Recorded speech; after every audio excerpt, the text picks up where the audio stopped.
तो आपको बता दें कि आचार्य प्रमोद कांग्रेस के भी हैं और साथ ही स्पिरिचुअल गुरु भी हैं जाने माने, और उन्होंने ट्वीट करके ये सीधे सीधे लिखा है कि अब उद्धव ठाकरे को अपना पद त्यागने के लिए बिल्कुल भी विलंब नहीं करना चाहिए। तो देखिए, मैं 6 मिनट पहले ही ये ट्वीट किया गया है जिस पर वो कह रहे हैं कि पद छोड़ने में देर नहीं करना चाहिए, अपनी नैतिकता दिखाते हुए मुख्यमंत्री के पद को त्यागने में एक पल का विलंब नहीं करना चाहिए उद्धव ठाकरे को। तो बड़ी खबर देखिए, ट्वीट हम आपको दिखा रहे हैं आचार्य प्रमोद का। इसमें उन्होंने साफ साफ लिखा है कि सत्ता को ठोकर मारने वाले स्वर्गीय बाला साहब ठाकरे की विरासत का सम्मान करते हुए उद्धव जी को मराठा गौरव की रक्षा करने हेतु नैतिक मूल्यों का निर्वहन करते हुए मुख्यमंत्री के पद को त्यागने में एक पल का भी विलंब नहीं करना चाहिए। यानी साफ साफ उन्होंने कहा है कि उद्धव ठाकरे को तत्काल, क्योंकि जैसी बगावत पार्टी में देखी जा रही है, जिस तरीके से बड़ी संख्या में विधायक उनकी खुद के खिलाफ हैं, ऐसे में उन्हें नैतिक मूल्यों का सम्मान करते हुए फौरन अपने पद से इस्तीफा देना चाहिए। ये कहा गया है उद्धव सरकार के लिए आचार्य प्रमोद कृष्णन की तरफ से।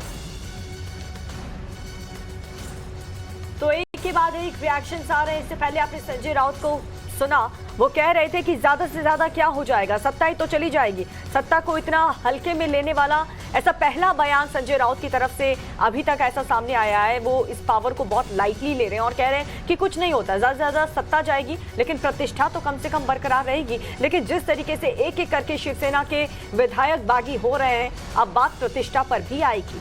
बिल्कुल। और दीपिका, सबसे बड़ी बात है कि अब चैलेंज तो उद्धव सरकार के लिए ये है कि पहले वो अपनी पार्टी बचा ले, पार्टी बची रहेगी तो सरकार आगे भी बन जाएगी। और यही बात संजय राउत कहते भी सुने गए कि सरकार तो हम आगे भी बना लेंगे लेकिन पहले प्रतिष्ठा बची रहेगी। प्रतिष्ठा से उनका सीधा सीधा मतलब ये है कि जब पार्टी के विधायक इतनी बड़ी संख्या में खुद शीर्ष नेतृत्व के खिलाफ है, उनसे सहमत नहीं है, तो ये पार्टी की प्रतिष्ठा पर सबसे बड़ा डेंट है और इसी को ठीक करने की जिम्मेदारी सबसे पहले उद्धव ठाकरे की। और इसीलिए देखिए अब मांग इस बात की भी उठ रही है कि आप अपने पद को ही त्याग दें। हमारे साथ आचार्य प्रमोद खुद जुड़ गए। आचार्य प्रमोद कृष्णम कांग्रेस लीडर है, साथ ही स्पिरिचुअल गुरु भी है। बहुत बहुत स्वागत है आपका टाइम्स नाउ नवभारत पर। जो ट्वीट आपने किया है उसमें आपने ये लिखा है कि उद्धव ठाकरे को अपने पद से इस्तीफा दे देना चाहिए। क्यों आपको ऐसा लगता है कि उनको इस्तीफा देना चाहिए? क्या उन्हें अपनी पार्टी को एकजुट करने की कोशिश अभी और नहीं करनी चाहिए? देखिए, बाला साहब ठाकरे जो उद्धव ठाकरे जी के स्वर्गीय पिताजी हैं, वो हिंदू हृदय सम्राट कहे जाते थे। दूसरा, उन्होंने कभी भी सत्ता की चौखट पर मराठा अस्मिता को झुकने नहीं दिया। उन्होंने कभी जोड़ तोड़ की राजनीति और सत्ता को प्रमुखता नहीं दी। बाला साहब ठाकरे की विरासत को आज उद्धव ठाकरे जी संभाल रहे हैं और उद्धव ठाकरे जी वहां मुख्यमंत्री हैं। लेकिन जो हालात शिवसेना में बने हैं, जिस तरह से शिवसेना के लोग बाहर जा रहे हैं, सत्ता के लालच में कहो या किसी राजनीतिक जोड़ तोड़ में कहो या दबाव में कहो, उस के बाद में अब पूरे देश में एक ऐसा मैसेज गया है कि उद्धव ठाकरे जी अपनी सरकार बचाने के लिए कभी किसी से बात करेंगे, कभी दूसरे से बात करेंगे, कभी तीसरे से बात करेंगे। उस जोड़ तोड़ करने में जो उद्धव ठाकरे जी अगर लगते हैं तो बाला साहब ठाकरे की जो अस्मिता है, जो उनका स्वाभिमान, लेकिन सर जोड़ तोड़ करके ही तो सरकार बनाई गई थी ना। जब विधानसभा के नतीजे आए थे तो सबसे बड़ी पार्टी तो बीजेपी थी। जोड़ तोड़ करके ही तो आप तीनों ने मिलकर के सरकार बनाई महाविकास अघाड़ी की, तब भी तो किया था जोड़ तोड़। देखिए, सवाल इस बात का है कि सत्ता बड़ी है या सिद्धांत बड़े हैं।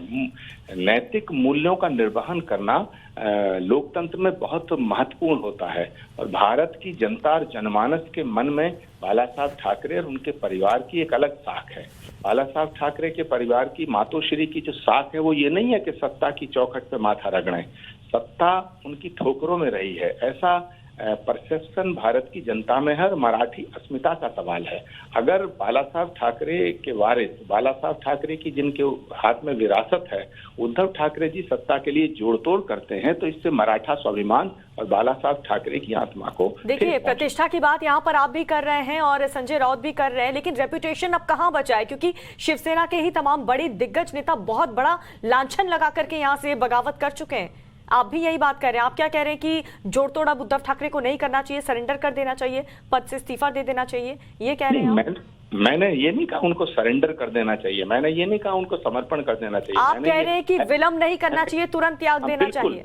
वो अपने वो पद लोलुप कहे जाएं, ये ठीक नहीं है। उद्धव ठाकरे जी को अपने पद से त्याग तो ये तो पहले ही कहे जा चुके हैं ना, जब उन्होंने विधानसभा चुनाव के बाद सरकार बनाई, आचार्य प्रमोद कृष्णम, आप ये भी कह रहे हैं कि बाला साहब ठाकरे के सिद्धांतों से उद्धव को समझौता नहीं करना चाहिए, लेकिन समझौता तो तभी हो गया जब उन्होंने आपके साथ मिलकर, कांग्रेस के साथ मिलकर सरकार बनाई। समझौता तभी हो गया जब हिंदुत्व विचारधारा को छोड़कर उन्होंने सॉफ्ट हिंदुत्व का राग अलापा और कई ऐसे मामले सामने आए, और वही वजह है कि उनके जो बड़े सीनियर लीडर्स हैं वो उनसे नाराज हैं। छोटा सा रिएक्शन चाहूंगी मैं आपसे।